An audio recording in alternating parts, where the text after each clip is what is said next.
As I said, there is a very big correlation between the anatomy and otolaryngology, or ENT, ear, nose, and throat diseases. So basic science and clinical practice, we still use it in our everyday life.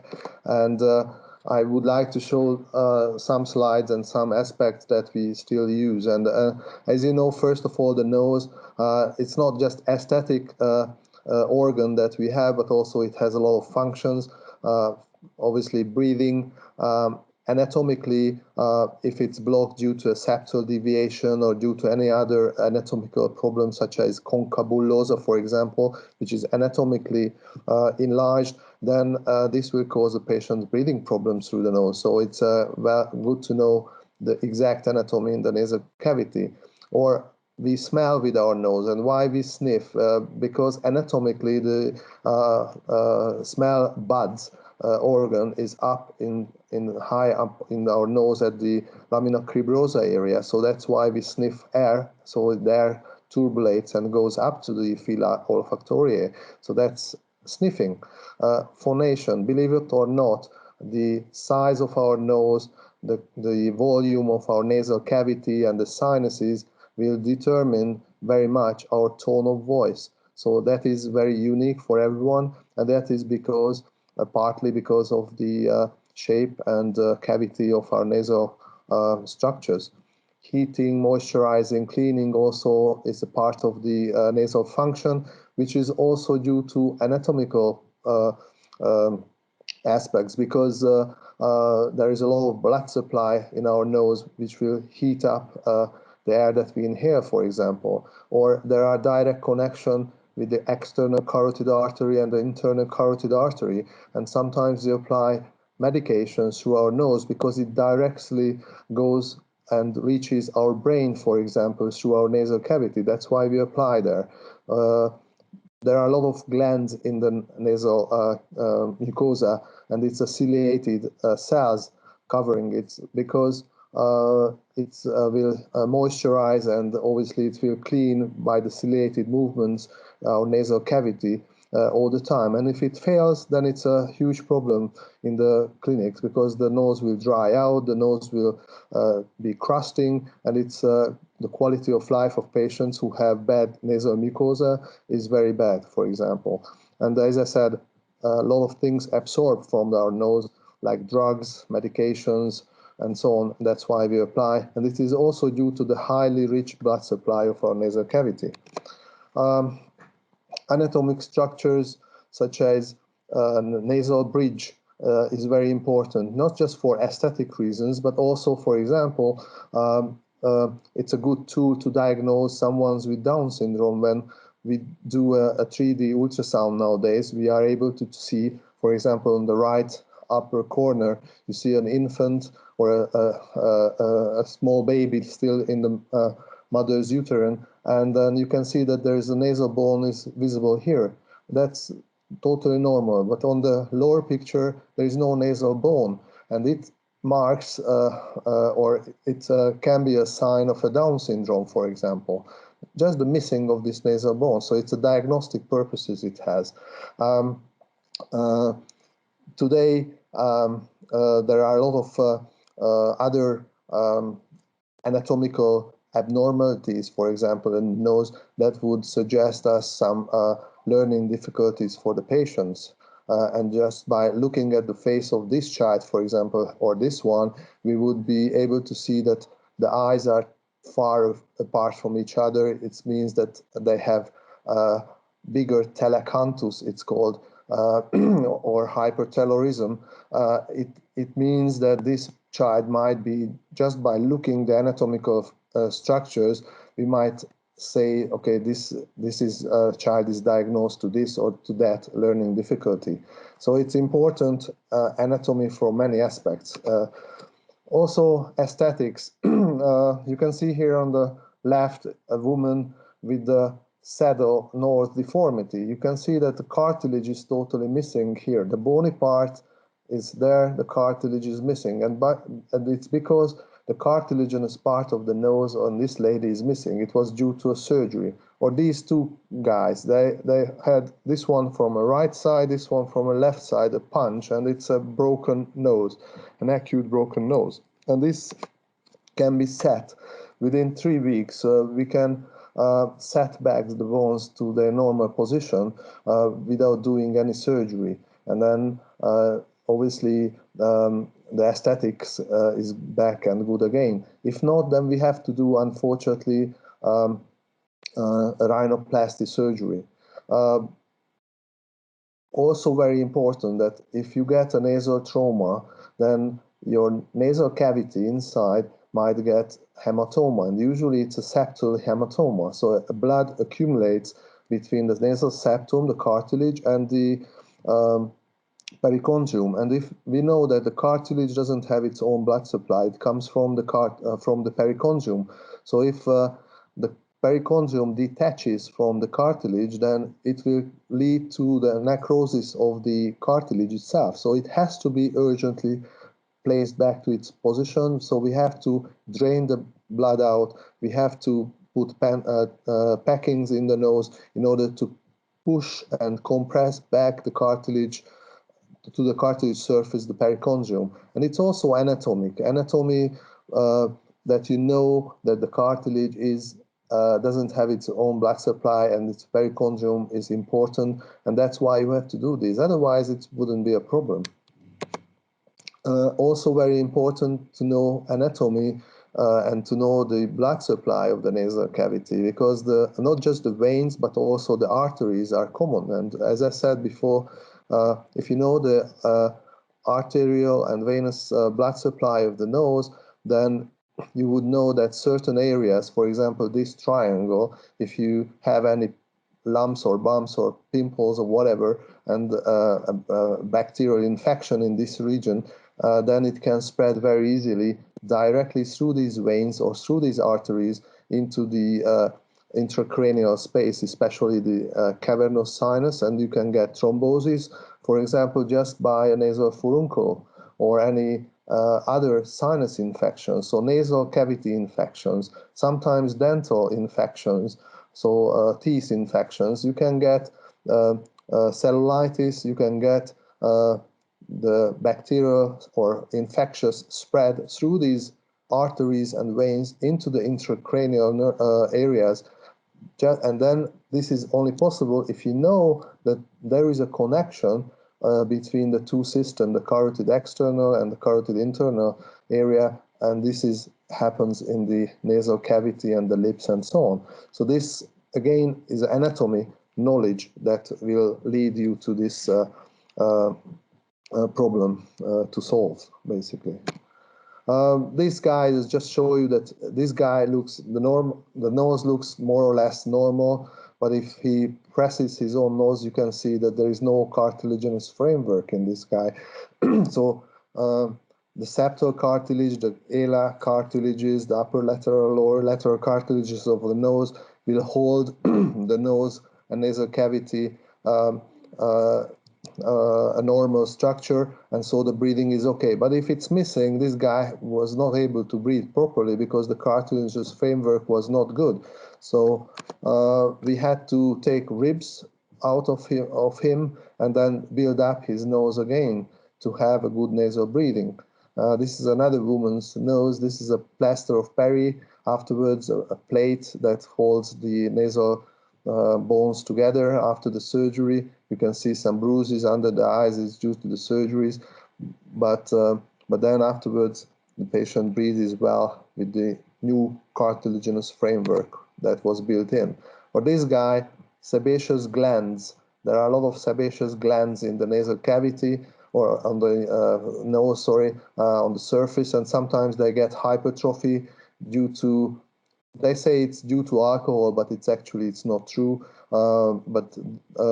It looks like a cancer, a tumor, but it can be just removed. And we know that these sebaceous glands go very deep into the skin. So if just cutting off the excess of this, we will know that it will re-epithelize, so a new skin will grow to this cut surface, because in deep areas there are still squamous cells because the sebaceous glands grow deep down into the skin, and then they will rejuvenile from these island of planocellular cells from the deep areas. So that's again knowing that sebaceous glands grow deep into the skin will allow us to do this type of surgery just by cutting it off, and you don't need to transplant any skins from of the body. And this is again anatomic knowledge makes this possible to do. And this is how it looks after the surgery. So new skin grew, it looks like totally normal. Actually, it's not transplanted from anywhere, it just grew from the deep part of the sebaceous glands. This is a different type of disease. This is a sclerosis tuberosa. It's a genetic disorder. These tuberous glands are visible on the nose. Unfortunately, this same thing happens in the patient's lung, brain, and other internal organs. This is genetic problems. This is again glands. So I cut off these big things in order for the patients to be fed normally, and then this is how it looks. Obviously, the problem is not solved for her, but it will help in the quality of her life because she can eat through the mouth much easier afterwards. These are skin cancers, just to show you how big it can be and how strange, and that also, if you know the anatomy, that how and where the tumor spreads, then surgically you can remove it, because you see in this lady it spread into the eye, but unfortunately this tumor spreads deep into the sinus cavities, nasal cavities, and sometimes it can spread to the brain. And even so, knowing the anatomy makes it possible for the surgeons to excise it, or to decide not to excise it because it spreads to structures that is not possible to surgically remove. Examining the nose inside, before we use the nasal speculum and nasal and just naked eye, but nowadays we use different flexible and rigid endoscopes with different angles, so we can look into the nasal cavity deep and with high magnification. These tools are basic tool for ENT nowadays.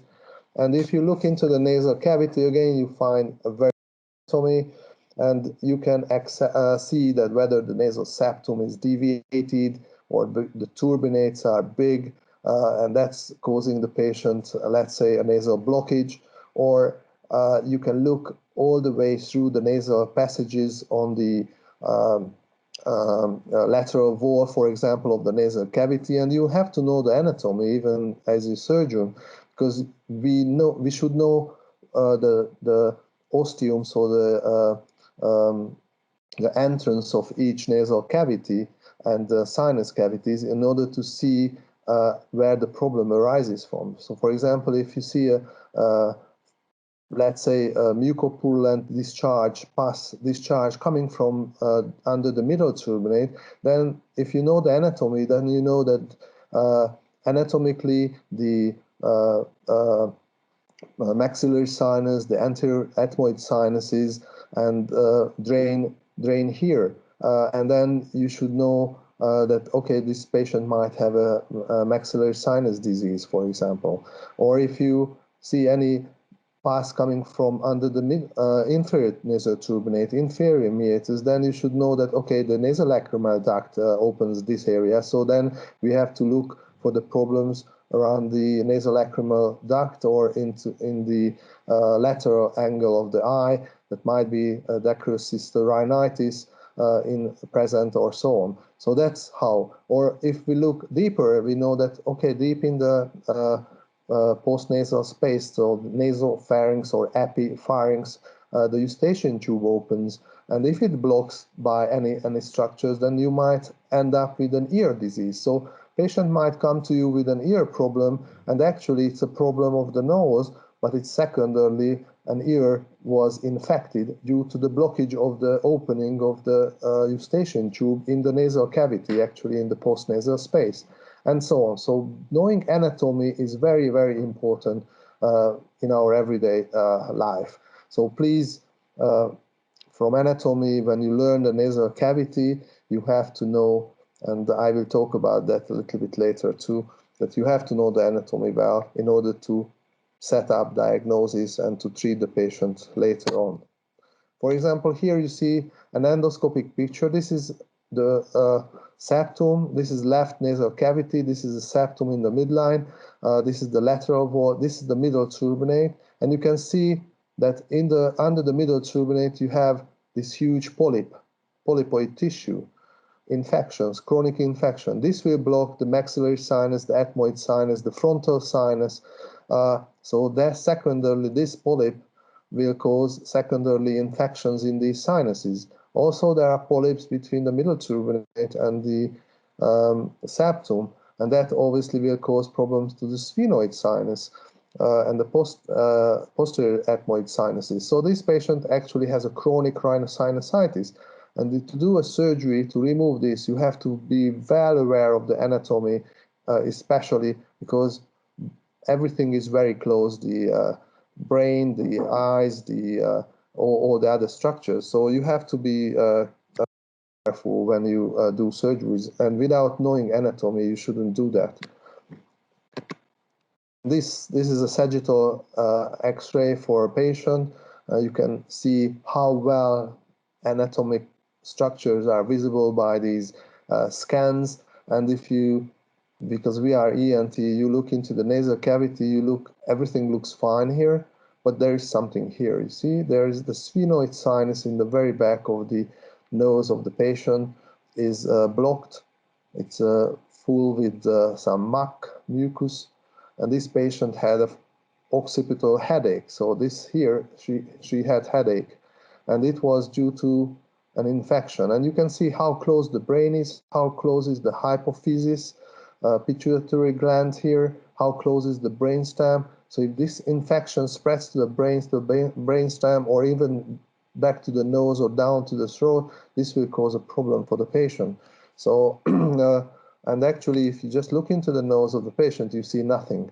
So that's why scans are very important, and that's why you have to know, again, the anatomy to distinguish that this is the sphenoid sinus and not the part of the brain, for example.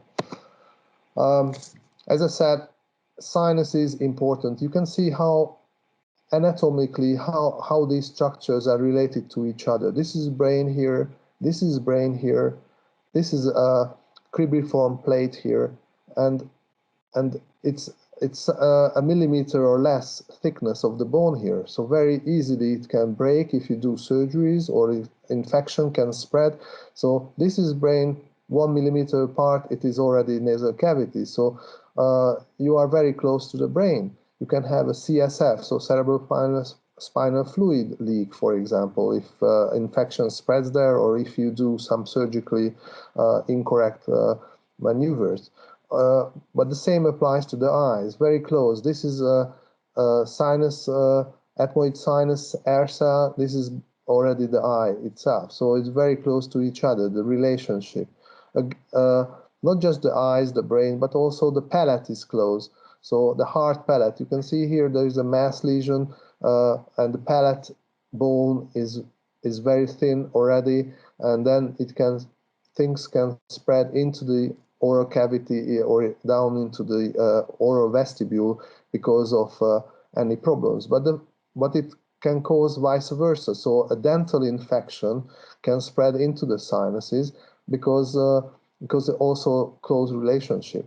So to know exactly the anatomy and the relationship between these structures is very important. I can tell you that we are having ENT exams soon, and when I ask students that what kind of problems a sinus infection can cause, then they are thinking, oh, what? And I don't know why it doesn't come into their mind that a sinus is close to the palate, to the eye, to the brain. So actually any symptoms can be caused. If infection spreads in the eye, you can have eye problem. If infection spreads to the Brain, it can have, let's say, meningitis or thrombophlebitis or anything. So anatomy, if you know anatomy, you know a lot of things later in your clinics, which is very, very important. Again, anatomy, you can see the anatomical disfiguration of this child, and basically she has a sort of a syndrome that the left cheekbone, maxillary bone, is partially missing. There is a cleft in her. The orbital structure is partially missing for her, so she has a disfiguration of the face. And it's, if you do a CT, you can see the missing bony parts. This is a picture for a blowout fracture. This is again, someone's eyeball is hit by, let's say, a tennis ball or by any other things. The pressure in the orbital cavity rises, and if you know from anatomy that the weakest bony part is the lower part of the eye, so the floor of the orbit, then it's not hard to imagine that this will break by increased pressure. And then what happens if this breaks? The eyeball will fall in, or the orbital contact will fall partially into the sinus. These bony chips will trap the orbital content, the orbital fat and muscles, and then afterwards, when you examine the patient, you see basically that maybe the eyeball is slightly retracted, so it's called anophthalmos. But if you check the eye movement, you will see that the eye will not be able to rotate upwards. And if from anatomy, you know that this is the rectus muscle of the inferior rectus muscle of the eyeball. It's trapped in, then it's not hard to imagine why the orbit or the eyeball is not rotating upwards properly. So by examining the eyeball for this patient, even without an X-ray, you would definitely know that this is a blowout fracture of the orbital wall. And also, if you know that from anatomy that the V2, so the second branch of the trigeminal nerve, runs on the floor of the orbit and exits to the face in the infraorbital region, foramen, then you would check, and then you would know that this patient has hypostasia of the skin, so sensory problems on this innervated to the skin. Then you would know that definitely this patient has a blowout fracture. And all this because you know anatomy. If you don't know anatomy, you would not think of any of these. Again, this is a short video, meanwhile, just for you to how it looks. For example, this is an periorbital cellulitis. As I said, the infection can spread from the sinuses into the eye, and you can see how big it is.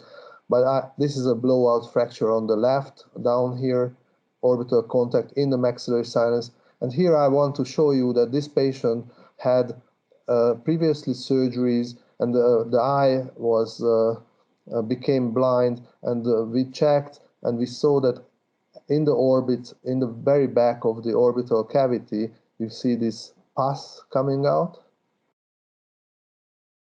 You suck out the pus, and I just want to show you how close everything is in. And if you look into this cavity, you can see the optic nerve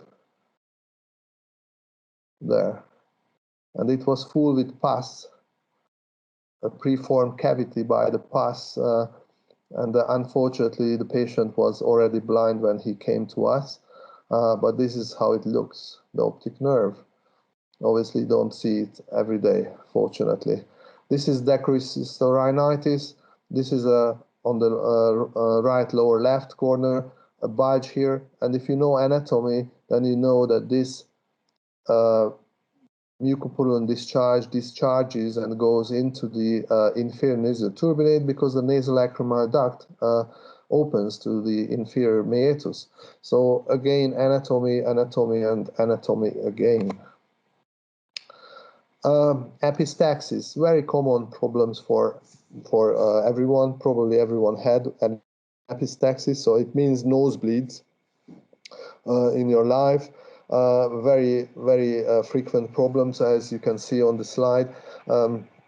So if we know the anatomy again, we know that where the bleeding comes from, and you should know this very much because obviously the blood supply of the nasal cavity, as I said, the carotid internal branches are there, the posterior ethmoid artery and the anterior ethmoid arteries, they are part of the ophthalmic artery, and then the external branches, the maxillary, the facial, and so on. You know it well, hopefully by now. If not, then you have to learn it.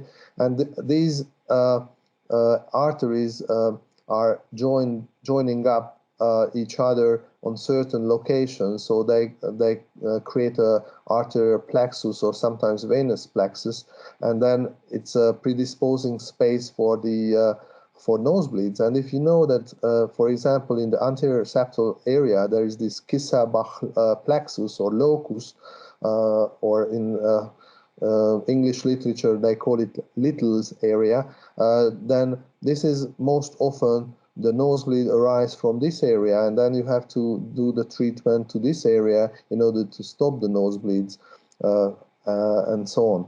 But sometimes it comes posteriorly in the back. It's called the Woodruff's plexus, basically. And you know that there are arteries, usually the part of the sphenopalatine artery, that can cause problems and bleeding, and it's posterior bleeding, and the treatment is totally different, because in the posterior part of the nose, if something bleeds, then it trickles down to your throat and it causes you blood going down to your throat, so it can choke you and cause problems. So the treatment is totally different for an anterior nosebleed or posterior nosebleed. But knowing the anatomy makes it possible to treat the patient appropriately. If you don't know it, you can't treat it well. You see here the anterior Kissel-Bach locus or Little's area. This is the Woodruff's plexus, the sphenopalatine artery, and also the venous blood supply is also connected. So the nasal cavity, this area, as I said, if there is infection here, you have to be aware that this infection can spread through these veins and arteries to the intracranial space and cause problems, thrombophlebitis or thrombosis, sinus cavernous thrombosis, or meningitis even, or any abscesses in the intracranial space. I'm not going to show this, but maybe if I don't know if it's possible to see this. Yeah, I just want to show you that if you know the anatomy, then you are able to treat it properly. As I said, sometimes it bleeds from the back. This patient had a nosebleed back in the pharynx, nasopharynx, and you can see I removed the blood. Now it's stopped, fortunately, slightly.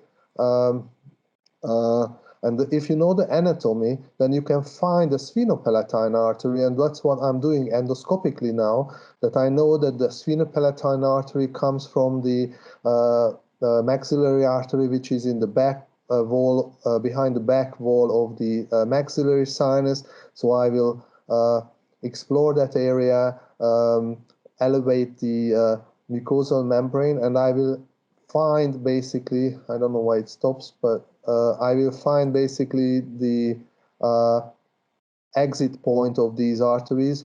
There is a small branch already here, but that's not the main branch. And I'm lifting up the mucosal membrane, and I will cauterize these arteries, which is actually supplying the blood to the nasal cavity in the posterior part. So this was a small branch of the sphenopalatine artery, but then I elevate it further, and you will see how big artery. There's small branch here, but there is a big arterial branch, the sphenopalatine artery, that steps into the nasal cavity in the very back, and you can cauterize that. Maybe I will make it a bit quicker in order to have you. I hope I don't miss it. Yeah, it's here. You see, huge 3 millimeters artery, or even maybe a bit more. So that's the big artery that comes from the maxillary artery as the sphenopalatine artery to the nasal cavity, and you have to cauterize because this is where it bled from. And this patient had recurrent nosebleeds, so we made an endoscopic sphenopalatine artery cauterization, and this is how it looks. But you can do it only if you know anatomy. If you don't know, don't even start.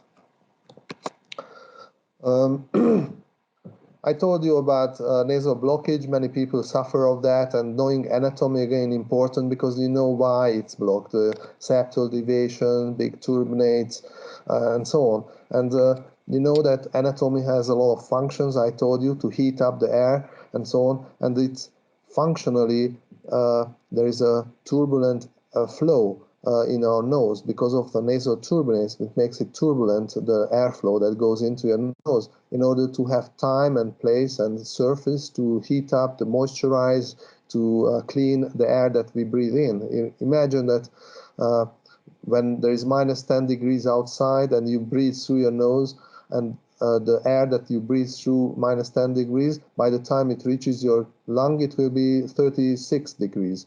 So that heating up is done by the nasal cavity mostly. So it's enormous function it does. It's much better than any air conditioning or any heating machines that we invented ever. So your nose is the best air condition, for example, or even a heating device. So again, back to the sinuses. If you know where the sinus comes, where the sinus openings are, and there is a poor ventilation for your sinuses, then you would have secondary problems. So poor sinus ventilation due to nasal blockage or by something that blocks the sinus openings will cause secondary infections. And this is the reason for chronic sinusitis. So before we do a lot of surgeries and a lot of not good surgeries because we didn't know exactly what's the anatomy and function of the sinus. Now we know that the normal openings should be maintained and well ventilated for a sinus to work properly. Otherwise, the ciliated mucosa will drain the mucus to the natural opening of your sinus and not to the opening that you surgically create. So again, anatomy made it possible for us to change totally our way of surgical thinking, our way of surgeries, and we do totally different surgeries now than we have done, let's say, 20 years ago. And this is just some clinical pictures, septal deviation of different types, and you can see how the nose is blocked by this anatomy. And if it's blocked, then it blocks the maxillary sinus openings because it opens to the inferior middle nasal turbinate, and then it will cause just a septal deviation, a recurrent sinus disease. And it's not the sinus that has the problem, it's the septum. So when you treat this patient, you have to do a septoplasty rather than to do a sinus surgery, because the initial cause you haven't done yet. So it's always you have to treat the original cause of the patient. This is some other pictures about the anatomy, like a missing nose or weak alar cartilages and so on. This is a big adenoid tissue that blocks the eustachian tube, and secondarily it can cause problems to the ears of the patient, huge nasal polyps in the nasal cavity. It already hangs out from the nose, or acute rhinosinusitis with a pus coming from the middle turbinate, and you know that it's maxillary sinus problems. In this case, if it would come from other parts, you would know that it's a sphenoid, let's say. This is just a quick surgical view, anatomy, the septum, the inferior nasal turbinate, the middle turbinate, the posterior part of the nose, postnasal space, and there is again polyps here. And just I want to show you just few things. This is the other side already, polyps. I just want to show you that this is a polyp here, and what we do. No, this is the olfactory region actually. And just to show you that we have different devices now that we can suck, drill, shave these polyps down with these instruments, and then we can remove, and you can see nicely the anatomy, the normal anatomy and the bad anatomy or bad infections. And you can get rid of it here. The polyps you remove, but the normal mucosa you leave. And this is called functional endoscopic sinus surgery. And this is only possible if you know the anatomy. You see, I don't drill the middle turbinate. This is the middle turbinate, this is the polyp. And I try to restore everything back to the original way. And you have to, this is the, it will be the opening of the maxillary sinus here. I just go a little bit further. This is the uncinate process that I remove, and then the polyps, and this will be the opening here. You see the opening of the maxillary sinus. This was just for you to show, okay? So anatomy again, I'm going to skip this because it's another anatomical structures, but there are certain tumors that arise from the Pterygopalatine fossa, and the anatomy in the Pterygopalatine fossa is very important in these situations because you can see that the foramen rotundum, the Vidian canal, so the V2 nerves, trigeminal second branch nerves come from this, and the tumor arising here actually going to cause problems. And when you do want to remove it, you have to be very well aware of the anatomy, otherwise it would cause problems, cranial nerve dysfunctions for patients, or even you can cause problems for the optic nerve. So anatomical knowledge is very important for these type of surgeries.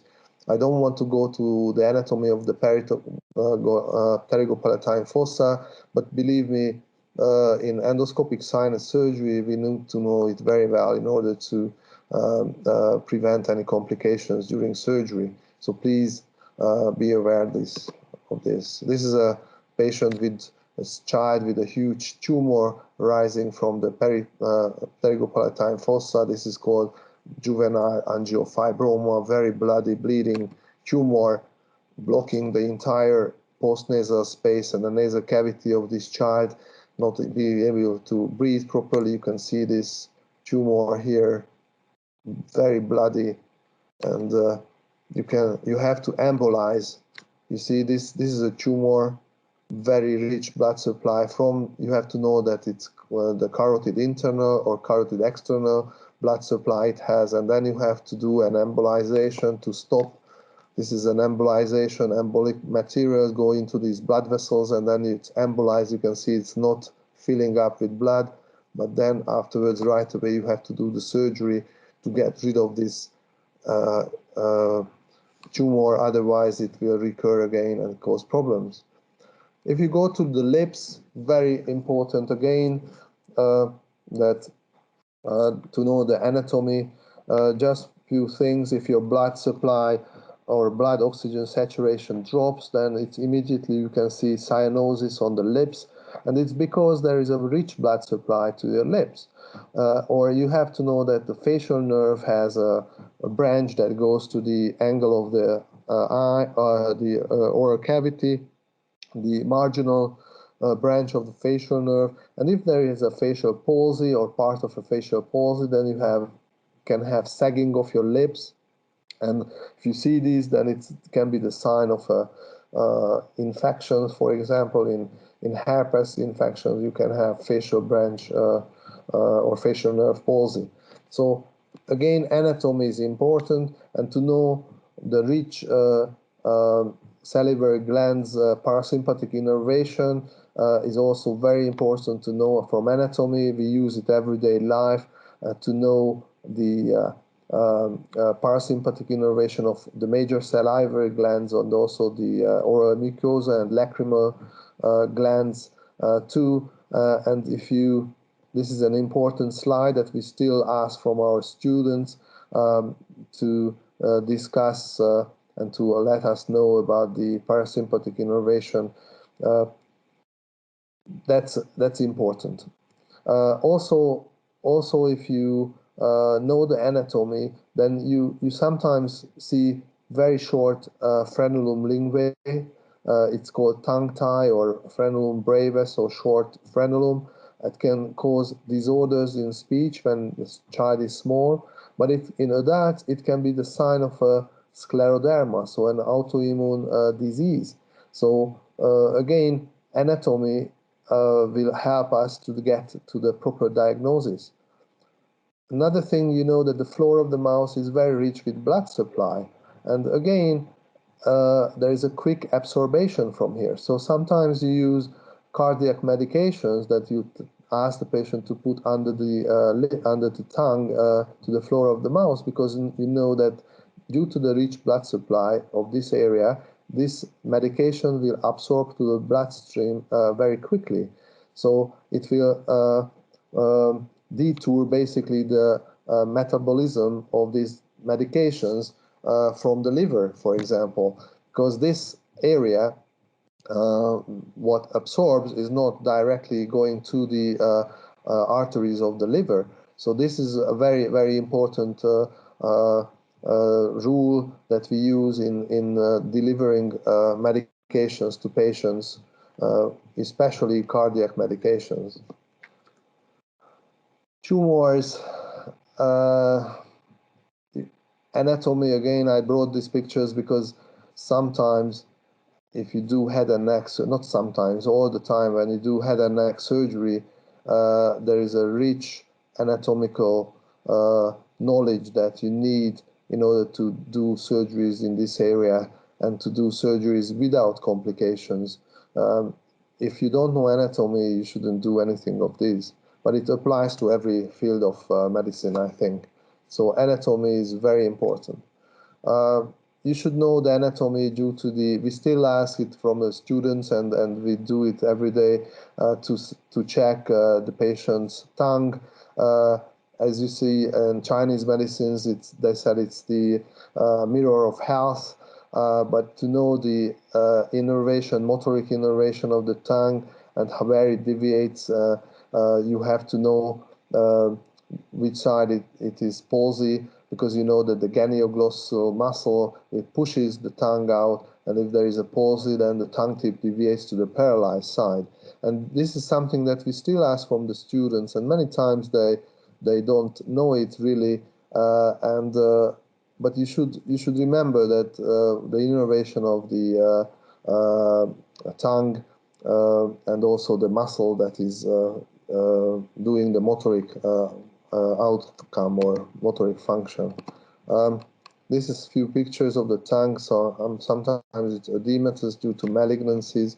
Sometimes you can see other deformities such as uvula bifida or cleft palate here in this region, or very edematous infectious uvula, and it can cause sore.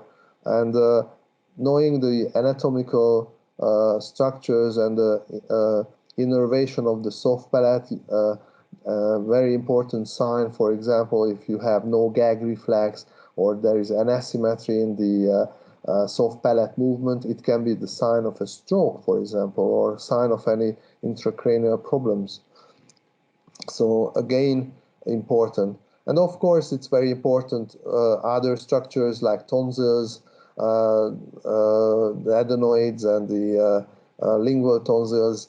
They are, I'm not going to talk too much about these infections, but it's anatomical location of these structures and changes will tell us different type of medical problems and in different types of diseases. Basically, as you can see here, the huge tonsils on the left, right, or on this acute tonsillitis. This is a follicular. This is a confluent tonsillitis. This is a mononucleotic infection. So it's a viral infection in this space.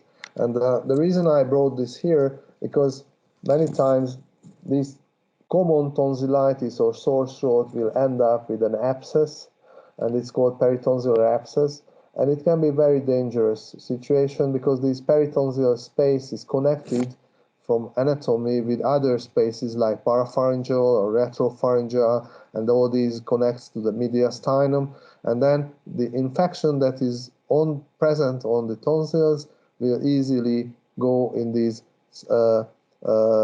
spaces down to the chest even and cause lethal, so deadly disease like a mediastinitis or parapharyngeal abscess breaks into the deeper tissues of the neck and cause fasciitis and all these things. So anatomy is very important to explore these spaces during the surgery and to know that a very minor looking tonsillitis can be life-threatening in case it's not treated properly, because this infection can spread in these spaces down to the deeper part of the neck or chest. And this is again anatomy to know what the problem is.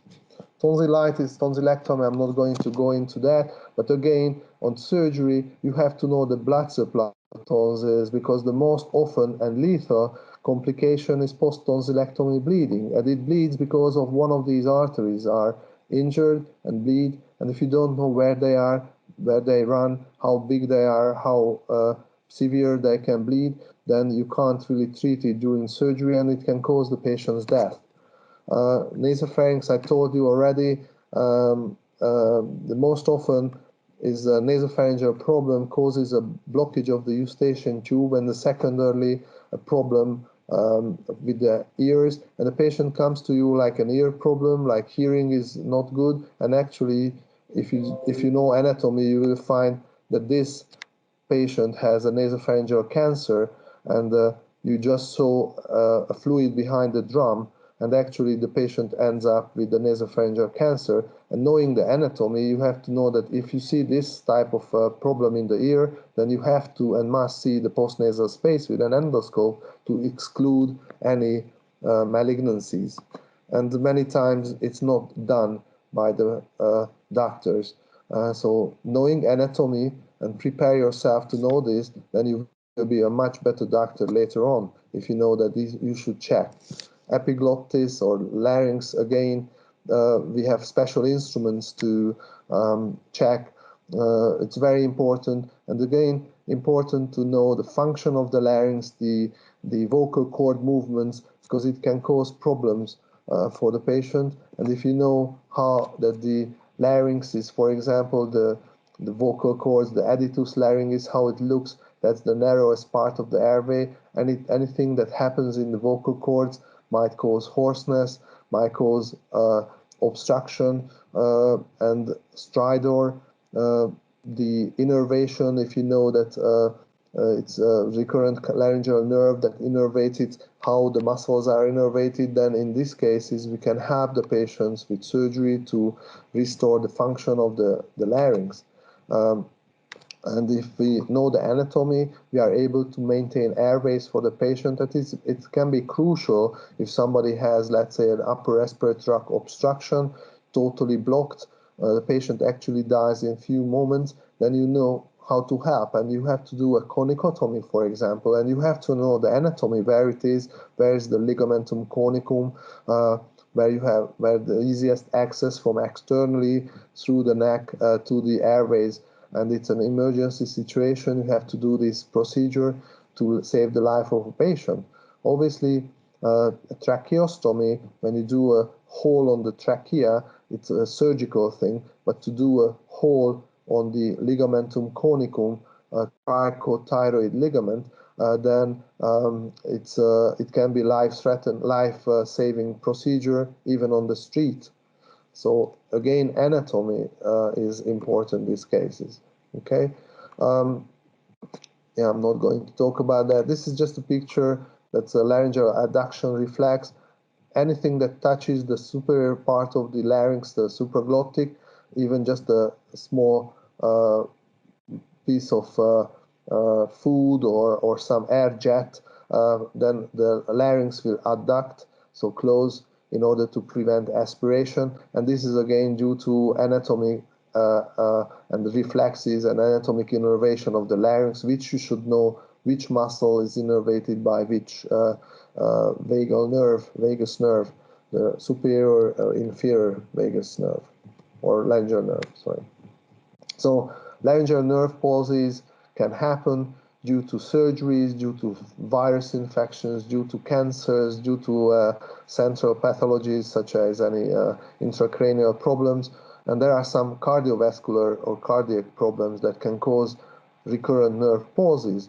And if you know anatomy, then you know how to deal with these different pathological problems.